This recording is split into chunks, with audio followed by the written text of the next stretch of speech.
तो आईपीएल 2026 के ट्रेड की खबरें ऑलरेडी आना शुरू हो गई हैं, तो हमने सोचा कि अपने आईपीएल पगलू फैंस के लिए कुछ ऐसी एक स्पेशल वीडियो बनाते हैं जिसे देख करके ना सिर्फ आपको मजा आएगा बल्कि फ्यूचर में वो एक प्रिडिक्शन वीडियो का काम भी कर सकती है। क्योंकि देखो, ट्रेड एक ऐसी चीज है जिस पर फ्रेंचाइजी अभी से काम कर रही है और आगे जाते हुए आपको ऐसी ही कुछ बड़ी ट्रेड की खबरें देखने को सुनने में आ सकती हैं। तो इस वीडियो में हम बात करेंगे 5 ऐसे खिलाड़ियों की जिनका इन माय ओपिनियन ट्रेड हो जाना चाहिए, और ट्रेड हो करके वो किस टीम में सबसे इजीली फिट बैठेंगे जिससे उस टीम का भी भला हो और इन बेचारे खिलाड़ियों के करियर का भी भला हो। वो इस पूरी वीडियो में हम डिस्कस करने वाले हैं, तो वीडियो को एंड तक देखना और अपने ओपिनियन कमेंट बॉक्स में लिखना बिल्कुल भी ना भूलना। लेकिन उससे पहले चैनल को सब्सक्राइब कर लो, नोटिफिकेशन की घंटी बजाना बिल्कुल भी ना भूलना, ताकि ऐसी कोई भी वीडियो तुमसे बिल्कुल भी मिस ना हो। और देखो, सबसे पहला प्लेयर इसका ट्रेड होता हुआ मैं देखना चाहूंगा इस साल, वो है T Natarajan from Delhi Capitals to Sunrisers Hyderabad. देखो, टी नटराजन को खरीदा बहुत महंगा था यहाँ पर दिल्ली कैपिटल्स ने, अप्रॉक्सीमेटली 10 करोड़ के आसपास, if I am not wrong, 9.5 पौने 10 करोड़ के वो बिके हुए थे। बट उनको तो खिलाया ही नहीं दिल्ली कैपिटल्स ने। अगर आप स्टैट्स देखो, बिल्कुल भी जगह नहीं बन रही थी। शुरुआत में वो इंजर्ड थे, उसके बाद बोला गया केविन पीटरसन की तरफ से कि भाई वो इंजर्ड नहीं है लेकिन हमारी टीम में जगह नहीं बन रही है। फिर उनके दूसरे कोच ने आकर के बोला कि भाई हम पागल थोड़ी हैं, वो इंजर्ड थे इसलिए हम उनको नहीं खिला रहे थे। तो दिल्ली कैपिटल्स में काफी कंफ्यूजन रही टी नटराजन को लेकर के, और उनके पास ऑप्शंस भी थे। बट सनराइजर्स हैदराबाद ने उनकी जगह मोहम्मद शामी जैसे गेंदबाज पर भरोसा जताया था। भुवी और नट्टू को उन्होंने जाने दिया था। आपके सामने उसका नतीजा है, कुछ खास फायदा हुआ नहीं सनराइजर्स हैदराबाद को उसका। सो आई विल से कि आप यहां पर टी नटराजन को दोबारा अपनी टीम में शामिल करने को देखो, क्योंकि पैट कमिंस और मोहम्मद शामी दोनों की टीम में होने से मसला ये खड़ा हो जाता है कि आपकी डेथ बॉलिंग पर असर पड़ने लगता है। और नट्टू अगर फिट हैं तो आप उनका ट्रेड करा लो, ऑक्शन की तरफ भी वो देख सकते हैं। उनको अगर लगता है कि ऑक्शन में वो मिल सकते हैं तो वो भी एक ऑप्शन है। बट ट्रेड की, क्योंकि इस वीडियो में हम बात कर रहे हैं, ट्रेड करा लो। देखो, शमी अमी को देख करके कुछ काम बन सकता है तो निकलवा लो, क्योंकि फिट तो शामी भी नहीं रहते और फिट नट्टू भी नहीं रहते हैं। बट नट्टू आपके डेथ बॉलर बन सकते हैं। उसके बाद जिस प्लेयर को मैं ट्रेड होता हुआ देखना चाहता हूं इस साल, वो है ग्लेन फिलिप्स, न्यूजीलैंड के, from Gujarat Titans to Chennai Super Kings. देखो, गुजरात टाइटंस ने ग्लेन फिलिप्स को खरीदा था, लेकिन जब प्लेइंग 11 उन्होंने बनाई थी अपने शुरुआती कुछ मैचेस की, तो वहां पर उनकी जगह प्लेइंग 11 में नहीं बन रही थी। और अगर उनकी जगह प्लेइंग 11 में नहीं बन रही थी, वो बेंच गर्म कर रहे थे, यही समस्या उनके साथ सनराइजर्स हैदराबाद में भी लगी रहती थी। And I hate to see somebody like a Glenn Phillips, somebody with the potential of Glenn Phillips to warm the bench in the IPL. जो बंदा आपके टॉप 6 में कहीं पर भी बल्लेबाजी कर सकता है, जो बंदा आपके लिए बल्ले से मैच जिता सकता है किसी भी पोजीशन पे, जो एक कमाल का फील्डर है, perhaps the best in the world, spin bowling करके आपको दे सकता है, विकेट कीपिंग वो कमाल की करता है, उसको आप बेंच पर नहीं बिठा सकते। चेन्नई सुपर किंग्स ने गलती इस साल ये की थी कि उनके पास कोई भी lower down the order finisher नहीं था। वो 2 रिटायर्ड टी20 खिलाड़ी महेंद्र सिंह धोनी और रविंद्र जडेजा के ऊपर फिनिशिंग के लिए डिपेंड थे, और इसी से आपको पता चल रहा था कि उनकी जो ऑक्शन की प्लानिंग थी वो पूरी तरीके से बेकार थी। ग्लेन फिलिप्स के आने से आपको चिपॉक के पिच पे एक एक्स्ट्रा स्पिन बॉलिंग का ऑप्शन मिलता है, एक अच्छा विकेट कीपर मिलता है, एक अच्छा फिनिशर मिलता है जिसकी आपको बहुत ज्यादा जरूरत है। एंड आई थिंक कि सीएसके में वो बहुत इजीली फिट भी बैठ जाते हैं। So I would like to say that trade happen. उसके बाद जिस ट्रेड पर मेरी नजरें हैं वो एक बार फिर से गुजरात टाइटंस के ही वाशिंगटन सुंदर जा सकते हैं चेन्नई सुपर किंग्स में। देखो, वॉशिंगटन सुंदर के साथ सबसे बड़ा इशू ये रहा है कि उसकी प्लेइंग 11 में जगह ही नहीं बनती, चाहे वो गुजरात टाइटंस से खेले, चाहे वो सनराइजर्स हैदराबाद से खेले। दोनों बंदे, चाहे फिलिप्स हो गए चाहे सुंदर हो गए, अमा कोई खिलाता ही नहीं है।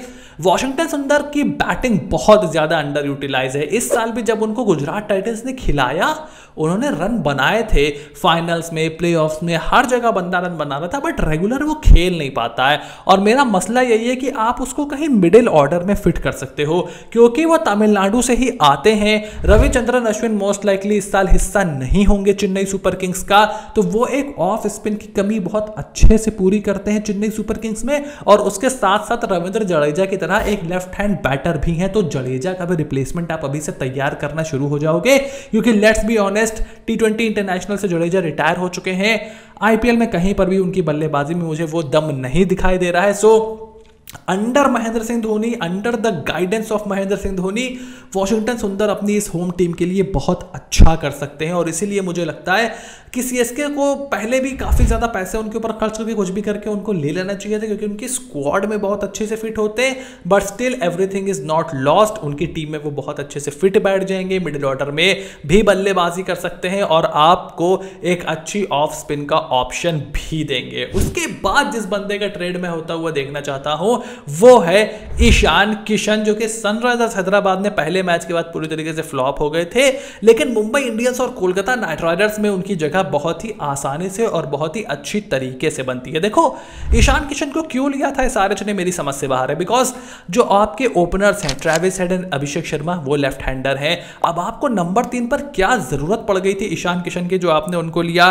क्यों आपको ऐसा लगता है कि आपको एक लेफ्ट हैंडर बल्लेबाज की जरूरत है नंबर 3 पर? यह मेरी समझ से बाहर था। 12 करोड़ के आसपास की रकम में आपने उनको खरीदा था। So I really don't know what to make of that decision. मैंने उस वक्त भी ये बोला था। उसके बाद मैं यही बोलूंगा यार कि मतलब क्यों सनराइजर्स हैदराबाद? हालांकि मुंबई इंडियंस के बारे में तो देखो तुमको पता है, मुंबई से उनका लोकल कनेक्ट भी रहा है, मुंबई से काफ़ी लंबे टाइम तक वो खेलते भी आए हैं। The stats speak for themselves, तो वो खेल सकते हैं, मुंबई में तो है। कोलकाता नाइट राइडर्स अगर एक इंडियन विकेट कीपर के पीछे जाना चाहती है तो वो भी ईशान किशन को बोल सकते हैं कि या तो आप ट्रेड हो जाओ या आप ऑक्शन में आ जाओ, हम आपको हाथों हाथ खरीद लेंगे। कप्तानी के लिए तो मैं नहीं देखूंगा उनको। कोलकाता नाइट राइडर्स अगर नया कप्तान ढूंढ रही है तो ही में not be the right choice. But हाँ, एक इंडियन विकेट कीपर बल्लेबाज अगर आप ढूंढ लेते हो तो फिर ये डिकॉक, गुरबाज, इनके झंझट से आप बच जाओगे। एक अच्छा रिलायबल इंडियन विकेट कीपर जो आपके लिए ओपन कर सकता है, नंबर 3 पर खेल सकता है, अच्छी बैटिंग कंडीशंस में छोटे से ग्राउंड में ईशान किशन के लिए भी बेटर होगा।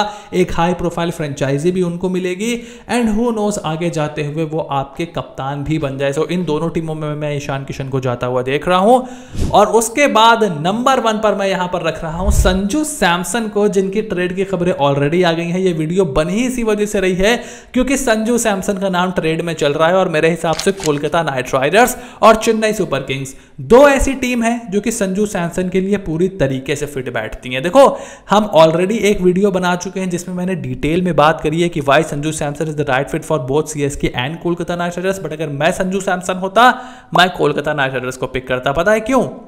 क्योंकि यार देखो चेन्नई सुपर किंग्स में आप चले जाओगे, पहले तो आपको महेंद्र सिंह धोनी की छतरो छाया में खेलना पड़ेगा, ये पहली चीज हो गई।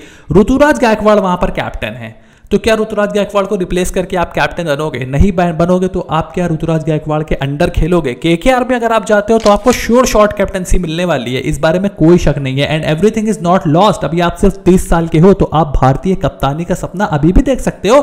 सूर्य Kumar Yadav became the Indian captain at 33 और वो भी पहले केकेआर से ही खेला करते थे। और खबर भी आई थी कि केकेआर ने उनको कप्तानी ऑफर की थी 2025 के मेगा ऑक्शन से पहले कि अगर आप ऑक्शन में आते हो हम सब कुछ लुटा देंगे, आपको अपनी टीम में लेकर के कैप्टन बनाएंगे।